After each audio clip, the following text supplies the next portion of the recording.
లావణ్యను బలవంతంగా డ్రగ్స్ కేసులో ఇరికించారు తప్ప నాకు డ్రగ్స్ సంబంధం లేదు. 45 రోజులు జైల్లో. ఒకటి చెప్తాను, ఇప్పుడు నేను ఆవిడ డ్రగ్స్ కేసులో ఇరికించేంత సీన్ నాకుంటే, అంత సీన్ నాకుంటే నాకు ఈ పరిస్థితి రాదు కదా. ఈరోజు ఈ పరిస్థితి రాదు కదా. దీని నుంచి కూడా ఎవడో అవాయిడెడ్ ఇట్. అంటే ఇప్పుడు మీరు రిలేషన్షిప్లో ఏమండి, నేను కలిసి సినిమా చేసాం, అతి త్వరలో సినిమా రిలీజ్.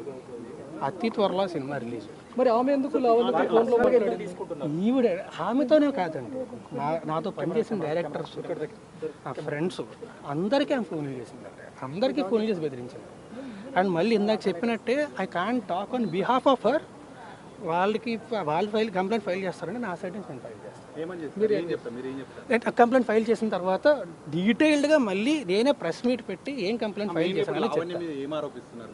నేను ఇప్పుడు ఏం చెప్పనండి, కంప్లైంట్ ఫైల్ చేసిన తర్వాత మాట్లాడతాను. సార్, ఇప్పుడు లావణ్య ఎన్నో ఫోటోలు మీడియాకి రిలీజ్ చేసింది, దానిపైన మీరు ఏం చెప్తారా? అంటే అందులో మీ ఫ్యామిలీ మెంబర్స్ చెప్తున్నారు.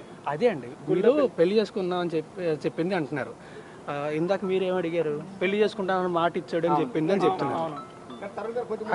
ఓకే అని చెప్తున్నారు. సో తను రకరకాలు చెప్తున్నప్పుడు నేనేం చేయగలను? అంటే ఇప్పుడు సంబంధం లేనప్పుడు మీ ఫ్లాట్లో తనని ఇన్ని సంవత్సరాల పాటు ఏమండి, రెప్యుటేషన్ ఎక్కడ పాడవుతుంది, ఎందుకు రచ్చలు, ఎందుకు మనకి ప్రశాంతంగా ఉందాం అని మాత్రం భయపడి లేదండి. మీరు గుళ్ళో పెళ్లి చేసుకున్నారని చెప్తుంది. ఏమండి, అదే అంటున్నా, మీతోని మేము పెళ్లి చేసుకుందాం అని చెప్పింది, ఈయనతోని పెళ్లి చేసుకుంటానని చెప్పి మోసం చేశాను అని చెప్తుంది. ఏది నిజం అండి? అంటే మీరు కలిసి గణపతి పూజ కూడా చేసేవాళ్ళు. ఏమండి, కలిసి ఒక ఇంట్లో ఉన్నప్పుడు నేను ప్రతి సంవత్సరం కూడా నాకు అంటే గుళ్ళకి వెళ్ళి పూజలు చేసి అయిన అలవాటు, ప్రతి సంవత్సరం కూడా వినాయక చవితి రోజు ఖచ్చితంగా పూజ చేయడం అనేది నాకు అలవాటు. అంటే ఒక్క రోజు మాత్రం ఖచ్చితంగా చేస్తారు. గణపతి పూజ చేస్తారంటే పెళ్లి చేసుకుంటే చేస్తారు కదా? కాదండి, మీకు గణపతి పూజ పెళ్లి చేసి చేస్తారు. గణపతి పూజ చేయడానికి పెళ్లికి సంబంధం ఏంటంటే, ఏమంటే ఇద్దరం కలిసి ఒకే ఇంట్లో ఉండేవాళ్ళం అండి. ఒకే ఇంట్లో ఉన్నప్పుడు నువ్వు బయటకు వెళ్ళి కూర్చొని ఒకరిని పూజ చేస్తాను అనలేం కదా. ఎందుకు సార్, ఎందుకు ఇద్దరు ఒకే ఇంట్లో ఉండాల్సి వచ్చింది? ఏమంటే వివరణ live in relationship back then చెప్పా కదా అప్పట్లోనే. తెలుసు, మా పేరెంట్స్ కూడా పరిచయం. మా పేరెంట్స్ కూడా పరిచయం. ఈ లావణ్య తమ్ముడు మీతో డబ్బులు తీసుకోవడము, డబ్బులు అడగడం మీకు నేను కంప్లైంట్ ఇస్తానండి, మొత్తం స్టేట్మెంట్ అనేది కంప్లైంట్లు అన్ని ఇస్తాను. ఇచ్చిన తర్వాత మొత్తం రేజ్ చేసినప్పుడు ఏమైనా సెటిల్మెంట్ ఏమైనా పిలిచారా మీరు? లావణ్యకి సెటిల్మెంట్ చేస్తామని ఏం సెటిల్మెంట్ అండి? ఈ విషయం ఒకసారి పోలీస్ స్టేషన్కి వెళ్తా అన్నప్పుడు ఆమె చెప్పినప్పుడు ఆమె నాతో చెప్పలేదండి. నేను సెటిల్మెంట్కి నేను ఎప్పుడు మాట్లాడలేదండి, ఆమె కూడా నాతో మాట్లాడలేదండి.